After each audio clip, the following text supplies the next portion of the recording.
Assalamualaikum warahmatullahi wabarakatuh. Kembali lagi di channel Radio Horor. Untuk kisah kali ini ada sebuah cerita dari tulisannya @Akil R Saputra. Dan untuk kisah yang akan saya bawakan kali ini yaitu sebuah kisah yang berjudul Lemah Kuburan. Sebelum kita masuk ke ceritanya, tekan dulu tombol like video ini dan jangan lupa tekan juga tombol subscribe channel ini dan nyalakan juga lonceng notifikasinya agar tidak ketinggalan cerita-cerita lainnya dari channel ini. Dan buat teman-teman yang ingin membaca langsung ceritanya, nanti silahkan saja kunjungi linknya yang nanti akan saya sertakan di kolom deskripsi. Dan jangan lupa di follow juga akun twitternya penulis. Dan seperti apa untuk kisah kali ini? Langsung saja kita masuk ke ceritanya. Pada suatu masa di sebuah desa yang cukup luas bernama Desa Mekarsari, yang mana desa ini terbagi menjadi 5 wilayah dusun yang terbilang cukup subur dan makmur dibanding desa-desa yang lain saat itu. Semua itu tidak lepas dari andil seseorang yang bernama Pawiro Atmojo. Ia adalah lurah yang sudah hampir selama 3 dekade memimpin desa ini dengan segala kecakapannya dalam mengatasi permasalahan. Sepertinya berhasil membuat warga-warganya tidak menginginkan wajah baru di tampuk kekuasaan di Desa Mekarsari. Itu terbukti di 6 kali pilkades yang telah lalu, yang mana sudah 6 kali juga ia yang kembali maju menjadi calon tunggal dan selalu melawan kota kosong.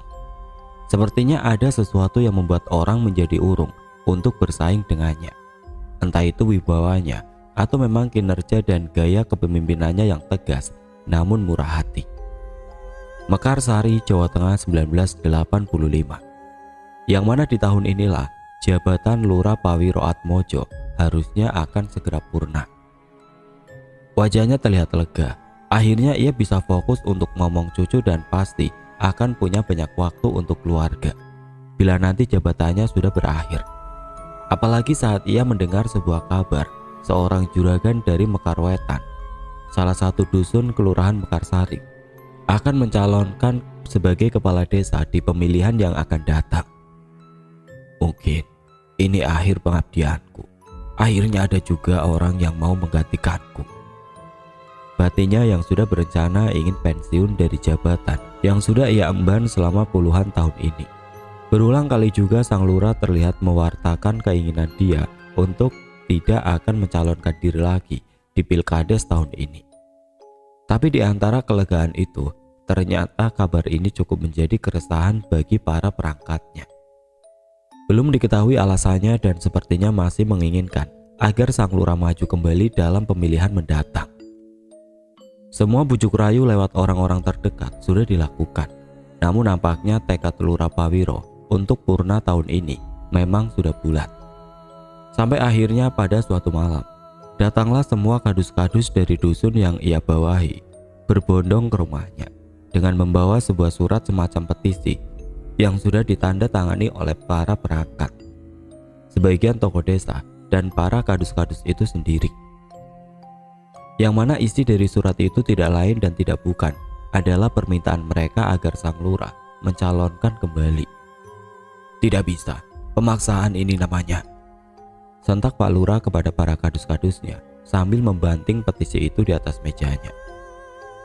1 putaran saja, Kang, untuk yang terakhir, jawab Barjo, kadus Mekarwetan, sebagai orang yang umurnya paling sebaya dengan sang lurah.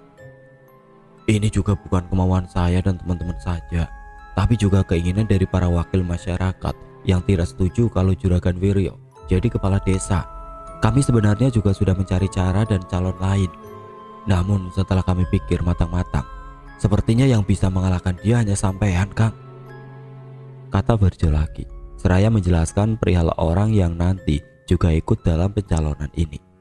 Yang kalau dilihat dari pembicaraannya, sepertinya Juragan Wiryo atau calon lurah itu adalah sosok yang mempunyai kesan tidak baik.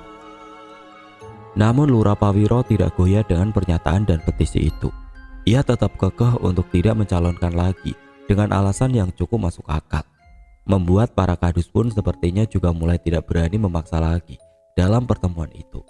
Tapi semua berubah ketika seseorang datang. Assalamualaikum, ucap orang itu seraya masuk ke dalam rumah Lurah Pawiro dan duduk berbaur di antara para kadus. Wajah sang lurah seketika berubah. Duh, batinnya sambil menggaruk kepalanya ketika melihat kedatangan orang itu. Orang itu adalah Mbah Gotro, seorang kakek yang hampir berumur 80 tahun, yang mana beliau adalah salah satu orang yang paling berjasa mengantar sang lurah sampai pada titik ini. Beliau juga termasuk orang yang paling lurah hormati dan paling selalu ia dengarkan pendapatnya. Kedatangannya malam itu seketika membuat semua hening, dan Mbah Gotro yang baru saja duduk pun langsung berkata kepada Lurah Pawiro tanpa ada basa-basi. "Sekali lagi mas," kata Mbah Gotro singkat, yang seketika membuat sang lurah menghela nafasnya. Wah, bagaimana caranya saya menolak kalau Mbah Gotro yang meminta?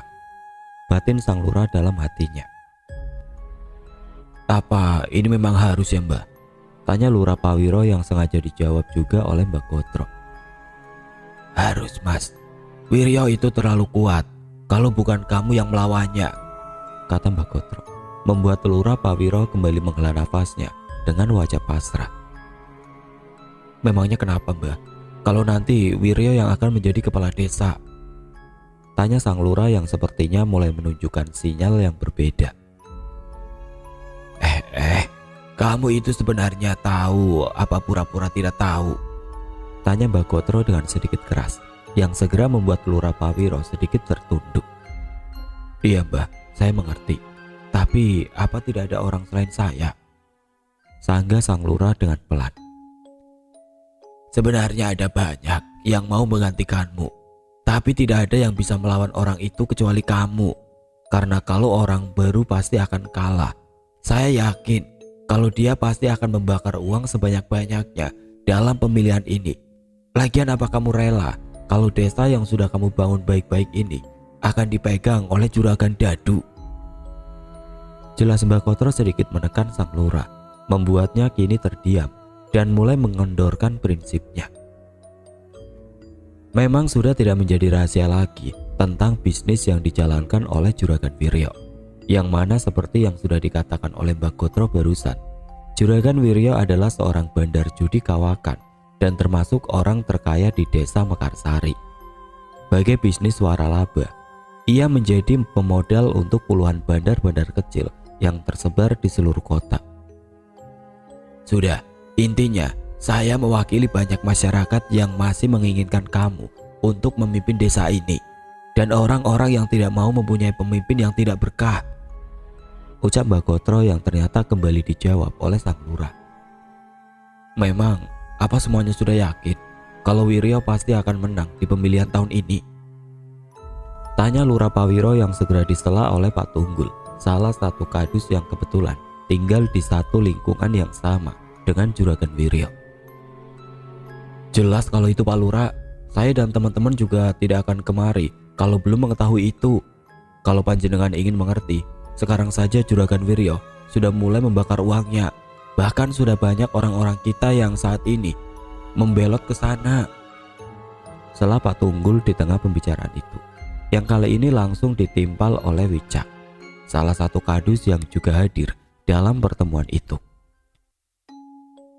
"Iya betul Pak Lurah, kalau panjenengan tidak mau, bisa saya pastikan Wiryo pasti akan melawan kota kosong.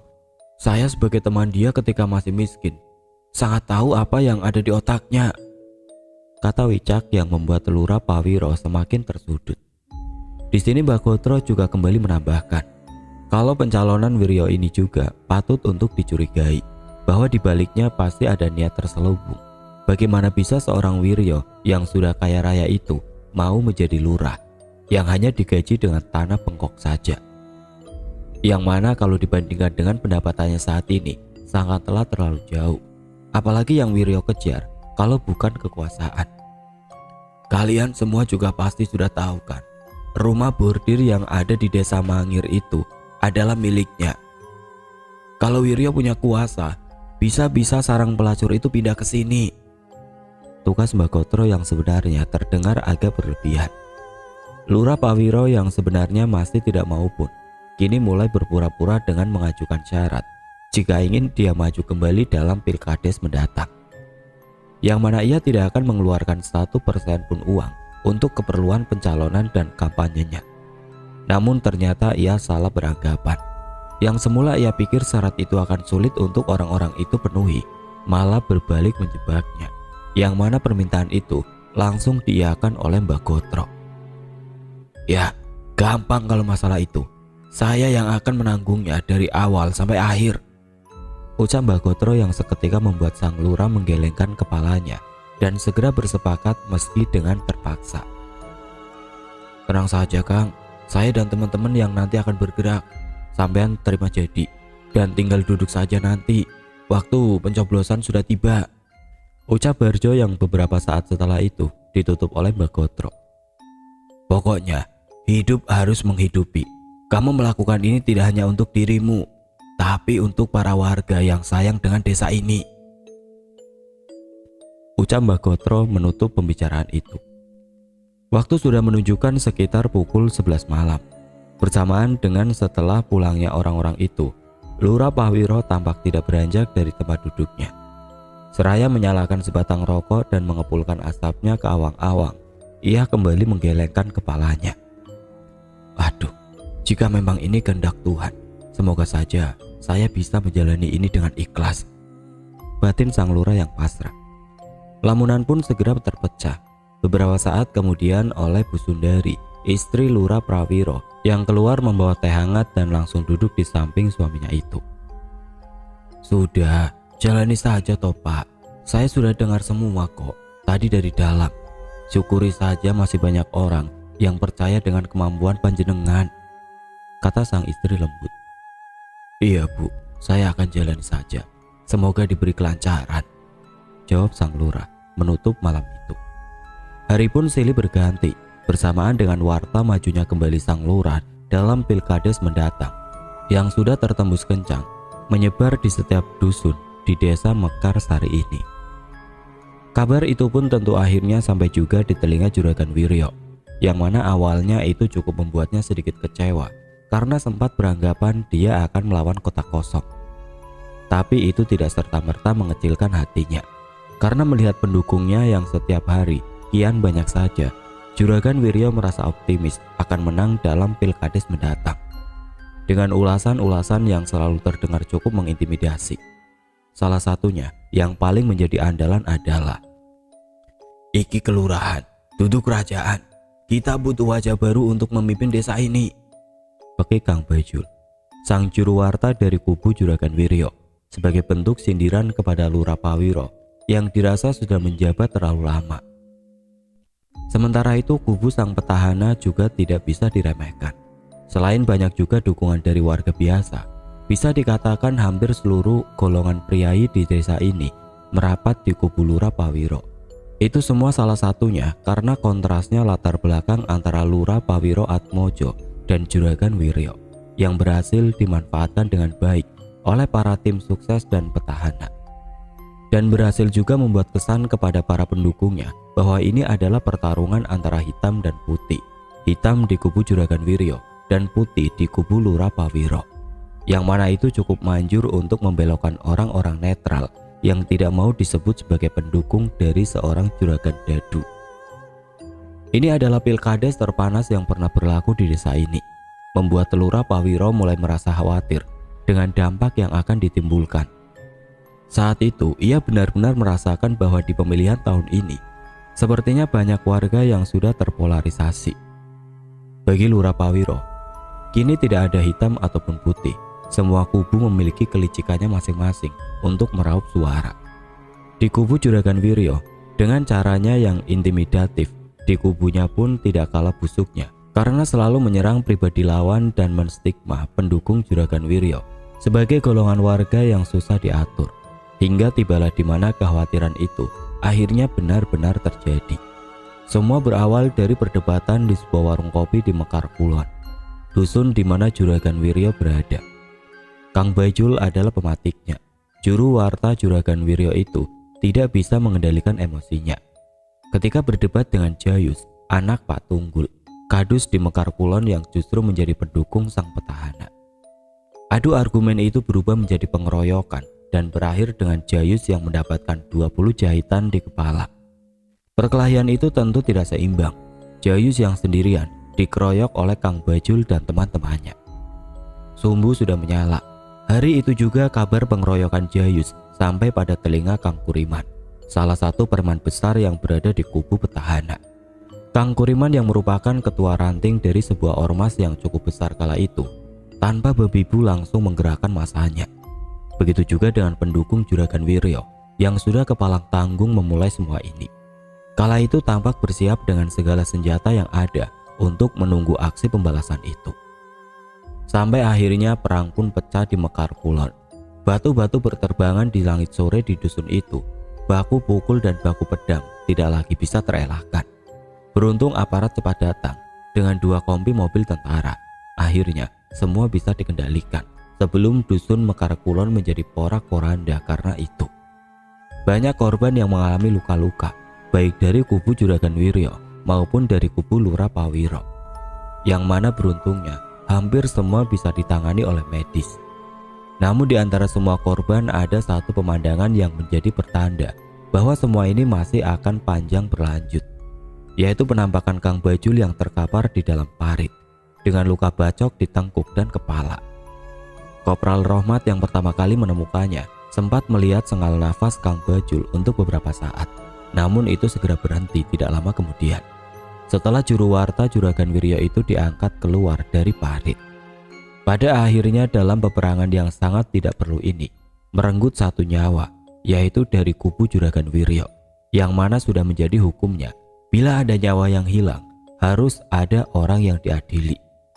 Dalam pertikaian singkat sore itu banyak saksi-saksi dari kubu Juragan Wiryo yang mengatakan bahwa mereka sempat melihat Kang Kuriman beradu parang dengan Kang Bajul. Yang mana untuk meredamkan suasana ditariklah konklusi dari semua ini dengan ditangkapnya Kang Kuriman sebagai tersangka yang menyebabkan hilangnya nyawa juru warta Juragan Wiryo itu. Semua berlanjut dengan dipertemukannya Lurah Pawiro dan Juragan Wiryo oleh pihak kepolisian sebagai langkah formalitas untuk menebalkan anggapan masyarakat bahwa sebenarnya tidak ada permusuhan di antara 2 calon kepala desa itu. Seiring hari yang terus berganti, suasana yang sempat memanas pun kini melandai dingin. Para warga yang sudah sadar akan pepecahan ini sekarang lebih memilih menghindari topik bahasan tentang pilkades ini.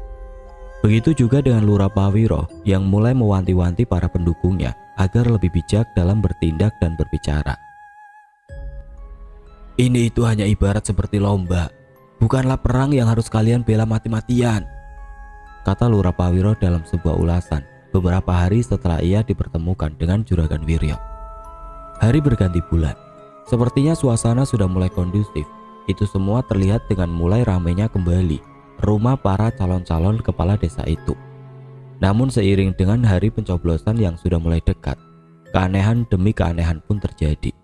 Yang mana untuk kali ini, semua keanehan itu menimpa hanya pada kubu Lurah Pawiro saja. Berawal dari suatu malam. Waktu itu sekira pukul 1:30 dini hari ketika satu persatu orang mulai berpamitan dari rumah Lurah Pawiro. Malam itu terasa tidak biasa. Dengan suasana yang gerah dan panas, harusnya sudah menjadi penanda kejanggalan di desa yang biasanya berhawa dingin itu. Suasana rumah Lurah Pawiro yang tadi ramai pun mendadak menjadi sepi. Kini tampak sang lurah yang masih belum beranjak, seraya menyalakan sebatang rokoknya. Terlihat juga wajahnya yang seakan sudah lelah memikirkan politik yang pelik ini. Semoga saja diberikan keamanan, kelancaran dan keikhlasan, batinnya di antara kepulan asap rokok kreteknya itu. Malam itu berulang kali pandangannya selalu tertuju ke arah jendela, yang mana saat itu sang lurah seperti merasa ada orang yang tengah berlalu lalang di teras depan rumahnya. Awalnya ia mengira kalau itu hanya salah lihat saja, sampai akhirnya anggapan itu pun segera terpatahkan ketika bayangan orang yang mondar-mandir di teras depan rumahnya itu kembali berulang untuk ketiga kalinya. Siapa itu? Batin Lurah Pawiro yang dahinya mulai mengernyit dan masih beranggapan kalau itu adalah sisa dari warga yang tadi berkumpul di rumahnya. Siapa ya? Kata Lurah Pawiro seraya berjalan dan hendak keluar dari rumahnya. Yang mana baru saja setelah membuka pintu, ia langsung disambut oleh bau bangkai yang diantar oleh angin kencang yang menerpa wajahnya. Membuatnya sedikit terbatuk karena bau itu. Karena itu, sontak Lurah Pawiro langsung kembali menutup pintunya, dan disitulah mulai timbul firasat dalam hatinya bahwa sepertinya ada sesuatu yang tidak beres telah berlaku. Buru-buru ia mengunci pintu dan segera berjalan menuju kamarnya, sampai akhirnya ketidakberesan itu pun terjawab. Setelah beberapa tapak ia melangkah dengan diawali oleh suara tirai yang tersingkap dan disusul ketuk jentik jemari yang sepertinya berasal dari kaca jendela ruang tamunya itu. Tak, tak, tak. Suara itu terdengar jelas di telinga Lurah Pawiro, yang secara spontan membuatnya membalikkan badan. Tampak tirai yang tadi sudah ditutup kini telah tersingkap sebagian, seakan memberi ruang untuk satu sosok yang kini terlihat berdiri di balik jendela rumahnya itu. Sosoknya adalah seorang wanita berbaju lusuh, rambutnya panjang terurai, dan matanya yang terlihat seperti mengeluarkan cahaya. Sambil tersenyum tipis, sosok itu menatap tajam ke arah pasang mata Lurah Pawiro Atmojo. Untuk sejenak sang lurah hanya bisa tertegun. Otaknya seakan masih mencoba untuk mencerna atas apa yang kini dilihatnya itu. Sampai akhirnya terucaplah satu kalimat dari sosok itu yang seketika menyadarkan sang lurah atas ketakutannya. "Saya tak mampir ya," ucap sosok wanita yang berada di balik jendela itu, yang seketika langsung membuat sang lurah berlari masuk ke kamarnya. "Allahu Akbar!" teriaknya sambil berlari masuk dan melompat ke atas ranjang. Itu membuat istrinya terbangun. "Ada apa sih, Pak?" tanya Bu Sundari yang terkejut atas guncangan di ranjang tidurnya itu. Wewe Bu, ono wewe Bu," jawab Lurah Pawiro dengan wajahnya yang tertelungkup. Bu Sundari yang memang tidak begitu percaya dengan hal-hal seperti itu pun segera bangkit dan keluar dari kamarnya. Dengan langkah cepat ia berjalan menuju ruang tamu. Namun sesampainya di sana, nyatanya ia tidak melihat apapun selain tirai di jendelanya yang tersingkap. "Apa sih bapak itu? Kecapean pasti," ucap Bu Sundari seraya menutup tirai di jendelanya. Namun apa yang terjadi sungguh tidak pernah disangka, yang mana ketika Bu Sundari berbalik langkah, di depannya kini sudah samar berdiri sosok yang mungkin tadi dikatakan oleh suaminya itu. Sosok itu tersenyum lirih dan menatap Bu Sundari seraya berkata, "Kamar saya sebelah mana ya?" ucap sosok yang berwujud wanita itu. Bu Sundari pun terpaku seketika. Pikirannya mendadak kacau, seakan tidak percaya dengan apa yang kini dilihatnya. Mulutnya seakan terkunci. Teriakan yang sudah ia coba dengan sekuat tenaga hanya keluar dengan wujud gumaman-gumaman payah dari mulutnya. Sampai akhirnya setelah beberapa saat bertahan, perlahan pandang matanya mulai kian gelap. Dan Bu Sundari yang sudah tidak kuat dengan ketakutannya itu berakhir limbung dan tidak sadarkan diri dan jatuh di lantai ruangan itu. Sementara itu di dalam kamar Lurah Pawiro masih terjaga dalam ketakutannya. Dan seperti tadi, ia masih tampak menelungkupkan wajahnya ke dalam bantal, seraya terus mengucapkan doa apapun yang ia ingat. Seiring dengan ketakutannya itu, perlahan Lurah Pawiro mulai menyadari kalau istrinya belum terlihat masuk ke dalam kamar lagi setelah keluar beberapa saat lalu. Membuat ia yang agak khawatir pun mulai menata sisa-sisa keberaniannya untuk keluar dari kamar itu.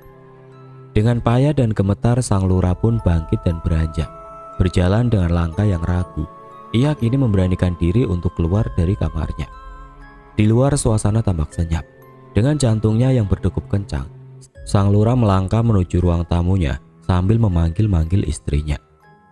Bu Nek," panggil sang lurah dengan sedikit terbata. Tidak ada sautan dari istrinya atas panggilan itu, membuat Lurah Pawiro mulai berpikir yang macam-macam. Bu, panggilnya sekali lagi, yang mana tetap tidak ada respon dari istrinya itu. Mau tidak mau Lurah Pawiro harus terus berjalan, memikul rasa takutnya demi memastikan keadaan istrinya yang tidak menjawab panggilannya itu. Seraya menepuk dadanya, sang lurah berusaha untuk bersiap menghadapi keganjilan yang mungkin sudah menantinya saat itu. Sampai beberapa tapak langkah setelah itu, akhirnya ia sejenak dibuat lega ketika ia melihat seseorang yang berdiri di antara gawang pintu penghubung antara ruang tengah dan ruang tamunya. Ia yang berpikir itu adalah istrinya pun segera memanggil seraya berjalan menghampiri. "Bu, lagi apa di situ? Saya panggil-panggil kok tidak menjawab," kata Lurah Pawiro agak membisik. Tapi lagi-lagi istrinya tidak menjawab panggilan itu, membuat Lurah Pawiro yang mulai ragu menjadi urung untuk melangkah maju. Dahinya kini mengernyit, mencoba untuk mencermati sosok itu. Yang mana semakin ia cermati, rasanya ia semakin yakin kalau sosok yang tengah berdiri di antara gawang pintu itu bukanlah istrinya. Sampai akhirnya dengan sisa-sisa keberaniannya, sang lurah pun memberanikan diri untuk mengatakan sesuatu. "Siapa kamu?" ucapnya dengan gagap, yang mana tidak lama setelah itu, keraguannya pun terjawab dengan ucapan dari sosok itu. "Aku Sumira dari Tegalsari. Saya diminta untuk mampir kemari," ucap sosok itu dengan suara parau dan menggema, menyebut kata Tegalsari, yang mana itu adalah nama salah satu makam di desa ini. Benar saja, sosok itu bukanlah istrinya, melainkan lelembut yang tadi sempat ia lihat di luar jendela. Sang lurah hanya bisa terdiam, berharap ini tidak benar-benar terjadi, sampai akhirnya, seperti yang istrinya alami, Lurah Pawiro pun terhuyung jatuh tidak sadarkan diri. Azan subuh yang berkumandang terdengar oleh Bu Sundari. Ia terbangun kebingungan dan sempat mengira kejadian semalam hanyalah mimpi. Sampai akhirnya ia sadar kalau ia saat itu terbangun di lantai ruang tamu. "Astagfirullah," sentaknya seraya bangkit dan sedikit berlari. Dan tentu saja sesampainya ia di ruang tengah, ia langsung melihat suaminya yang terkapar di lantai ruangan itu. "Pak," ucap Bu Sundari menghampiri dan segera membangunkan sang lurah. Pak, katanya sambil menggoyangkan tubuh suaminya itu, yang mana tidak lama setelah itu Lurah Pawiro terbangun juga. "Masuk, Pak," kata Bu Sundari lagi, setelah menyadari langit pagi itu masih begitu petang. Mata sang lurah langsung terbelalak. Ia bangkit dan segera menggandeng istrinya untuk masuk ke dalam kamar. Dan mereka pun kini saling duduk meringkuk di atas ranjang, dengan wajah mereka yang tampak sama-sama sok. "Jenengan baik-baik saja kan, Bune?" tanya Lurah Pawiro tidak lama setelah itu, yang mana hanya dijawab oleh istrinya dengan gelengan kepala saja. Sampai akhirnya mentari pun terbit, bersamaan dengan lalu lalang aktivitas pagi yang terdengar melewati depan rumah sang lurah itu, yang mana itu membuatnya kini mulai berani keluar dari rumahnya. Sang lurah kini tampak berdiri di teras, seraya memandang orang-orang yang pagi itu hendak berangkat menuju ladangnya. "Selamat pagi, Pak Lurah," sapa para penduduk sekitar yang melihat Lurah Pawiro sedang berdiri di teras rumahnya itu. Sampai ketika ia mulai menyadari Lurah Pawiro yang saat itu memang tidak memakai alas kaki, seperti merasakan ada remahan tanah yang terinjak oleh kakinya. Ia yang spontan memandang ke arah bawah kini dibuat keheranan saat ini melihat begitu banyak tanah yang berceceran di lantai teras rumahnya itu. Ia pun memungut remah tanah itu dengan jentik jemarinya, yang mana setelah terdapat sedikit bau wangi tercium oleh hidungnya. "Apa ini?" ucapnya pelan.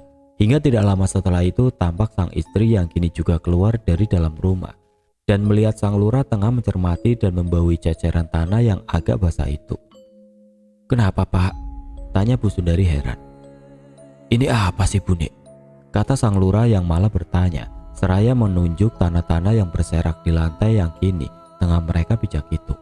Dan sama seperti sang lurah, Bu Sundari pun kini juga turut memeriksa ceceran tanah itu. "Wah, kalau ini tidak beres, Pak," ucap Bu Lurah setelah mencium bau minyak mayat dari ceceran tanah yang ia jumput itu. "Bisa jadi lelembut yang menampakkan diri semalam itu karena ini, Pak," kata Bu Sundari lagi, yang seketika membuat Lurah Pawiro mengernyitkan dahinya. "Tumben sekali kamu percaya dengan hal-hal seperti itu." Sesaat batin sang lurah yang agak heran dengan sikap istrinya yang tidak biasanya mau membicarakan hal-hal mistis seperti ini. "Mungkin karena memang semalam kamu benar-benar melihat perempuan itu ya," batin Lurah Pawiro lagi untuk menganalogikan perubahan sikap istrinya itu. Namun pagi itu sang lurah belum sempat berpendapat lebih jauh oleh karena istrinya yang tiba-tiba saja merasa pusing dan mual. Bu Lurah sedikit terhuyung sampai menyadarkan tangannya di tembok samping pintu. Lurah Pawiro mengira ini disebabkan oleh wangi dari tanah yang istrinya cium itu. Mengingat Bu Sundari memang diketahui memiliki banyak alergi pada jenis-jenis bau dan wewangian. Sang lurah pun memapa istrinya masuk ke dalam rumah dan mendudukannya di kursi ruang tamu, yang mana bersamaan dengan itu, Mbok Tun, pembantu harian di rumahnya, datang seperti biasanya. "Tumben pintu depan sudah dibuka, jangan-jangan saya nih yang kesiangan," kata Mbok Tun seraya mempercepat langkahnya saat masih berada di halaman depan rumah Lurah Pawiro itu. Bisa dibilang Mbok Tun ini adalah orang yang sedikit mempunyai pengalaman terhadap hal-hal berbau mistis. Ia yang baru saja melepas alas kakinya pun segera sadar saat hendak meminjak lantai teras rumah majikannya itu. "Gusti," ucapnya pelan ketika melihat remahan tanah basah berserak di lantai teras rumah sang lurah bersamaan dengan wangi minyak serimpi yang baunya sedikit tercium olehnya. Ia pun melangkah maju dan agak merunduk. Dengan telunjuknya, Mbok Tun mengusap sedikit butiran tanah itu dan mengamati dengan cermat tanah yang kini menempel di salah satu jemarinya itu. "Jangan-jangan ini tanah kuburan," ucapnya membisik, yang seketika mulai membuatnya mengira-ngira kalau sepertinya ini adalah pertanda bahwa suatu keburukan telah mendatangi rumah majikannya ini secara gaib. Mbok Tun pun segera masuk tak lama setelah itu, dan sesampainya di dalam, tentu niscaya ia melihat Bu Sundari tengah terduduk di kursi ruang tamu. Wajahnya tampak pucat dan nafasnya terengah. Bersama Lurah Pawiro yang saat itu juga terlihat berdiri bertolak pinggang di dekatnya. Pemandangan pagi itu pun membuat seorang Mbok Tun menjadi bertanya kepada Lurah Pawiro tentang keadaan majikan perempuannya itu. "Bu Lurah kenapa, Pak?" tanya Mbok Tun setelah melihat itu. "Biasa, Mbok. Kayaknya masuk angin. Tolong buatkan teh hangat dan kotoran yang berada di depan rumah itu segera disapu ya, Mbok," pinta sang lurah kepada Mbok Tun. "Oh, nggih, Pak," jawab Mbok Tun seraya permisi untuk berjalan menuju dapur. Dapur adalah ruangan paling belakang di bangunan rumah ini, membuat setiap orang yang hendak menuju ke sana harus melewati beberapa ruangan dan kamar-kamar. Begitu juga dengan Mbok Tun yang kini terlihat berjalan dengan sedikit tergesa untuk menuju ruangan itu. Hingga singkatnya, sampailah ia pada satu ruangan yang berada persis setelah ruang tengah, yang mana di ruangan itu terdapat 4 buah kamar yang saling berhadapan, yaitu kamar sang lurah beserta istrinya dan 3 kamar anaknya yang lama kosong karena anak-anak Lurah Pawiro sudah menikah dan telah memiliki huniannya masing-masing. Namun ada sesuatu yang membuat Mbok Tun sejenak memperlambat langkahnya. Ketika saat itu ia melihat ada satu lagi pintu kamar yang terbuka selain pintu kamar sang lurah, yang mana kamar itu adalah milik Mbak Sari, anak bangsu Lurah Pawiro yang telah menikah 2 tahun yang lalu dan kini ikut tinggal bersama suaminya di luar kota. Tapi sekarang pintu kamar yang biasanya tertutup itu tampak terbuka, yang mana itu membuat Mbok Tun menyangka kalau Mbak Sari memang sedang berada di sini. "Apakah Mbak Sari sedang ada di sini ya?" ucapnya yang kini berasumsi kalau salah satu anak majikannya itu tengah berkunjung kemari.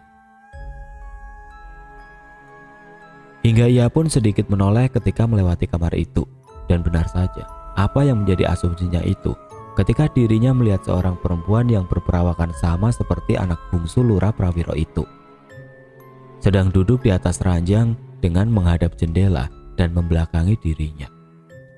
"Kapan sampai di sini, Mbak Sari?" sapa Mbok Tun sambil berjalan melewati kamar itu. Namun seiring ia yang semakin melangkah jauh, nyatanya tidak ada terdengar jawaban dari Mbak Sari atas sapaan Mbok Tun itu. "Pasti dia lagi ngelamun," kata Mbok Tun pelan seraya berjalan semakin jauh dari kamar itu. Hingga beberapa saat kemudian sampailah Mbok Tun di ruangan dapur. Ia pun langsung membuatkan teh hangat untuk majikannya itu. Beruntung air di termos malam masih tersisa, sehingga setelah itu ia bisa secara dengan cepat kembali ke depan mengantarkan minuman itu. Langkahnya menuju ruangan depan, tentu melewati kamar itu lagi, yang mana untuk kali ini pintu kamar Mbak Sari saat itu terlihat tertutup rapat, tidak lagi terbuka seperti yang Mbok Tun lihat tadi. "Oh, Mungkin Mbak Sari sudah keluar. Batinnya seraya berjalan menuju ruang tamu. Ini minumannya, kata Mbok Tun sambil memberikan cangkir teh itu kepada Lurah Pawiro yang masih berdiri.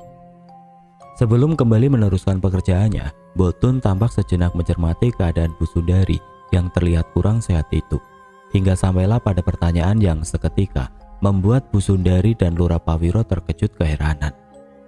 Mbak Sari sudah sampai di sini dari pagi ya? Tanya Mbok Tun yang langsung membuat sang lurah menoleh kaget. Sari tidak ada kesini kok, Mbok. Tanggap Lurah Pawiro yang dahinya mulai mengernyit, seraya sedikit menoleh ke arah istrinya yang juga agak terbelalak. Lah, terus tadi yang di kamar itu siapa? Jawab Mbok Tun spontan, bersamaan dengan tengkuk belakang lehernya yang mendadak bergidik. Di kamar yang mana? Jangan ngawur, Mbok. Beneran tidak itu? Ucap Lurah Pawiro yang mencoba untuk tidak percaya dengan omongan pembantunya itu. Di kamar Mbak Sari, barusan saya melihatnya ketika pintu kamar itu terbuka. Jawab Mbok Tun yang tidak lama setelah itu langsung digeret oleh sang lurah untuk memeriksanya. Ceklek. Lurah Pawiro yang kini terlihat menarik tuas engsel pintu kamar anaknya itu. Ini terkunci, Mbok. Yakin sampean tidak salah lihat? Tanya Lurah Pawiro yang langsung membuat Mbok Tun mulai meragu dengan apa yang tadi ia lihat. Wah, tadi itu terlalu nyata kalau disebut sebagai sebuah khayalan. Batin Mbok Tun yang di sisi lain masih yakin bahwa tadi ia memang melihat Mbak Sari di kamarnya. Ceklek. Mbok Tun yang kini juga turut memeriksa apakah pintu kamar itu benar-benar terkunci. Dan kenyataan memang terkunci. Dan Mbak Sari pun juga tidak ada di sini. Lantas apa yang tadi Mbok Tun lihat? Apakah memang halusinasi? Mulanya Mbok Tun mulai berpikir begitu, namun semua terpatahkan ketika tuas pintu kamar itu secara tiba-tiba bergerak sendiri. Oke teman-teman, sampai di sini dulu ceritanya. Nantikan kelanjutan kisah ini di video berikutnya. Agar tidak ketinggalan, klik tombol subscribe channel ini dan nyalakan lonceng notifikasinya. Dan wassalamualaikum warahmatullahi wabarakatuh.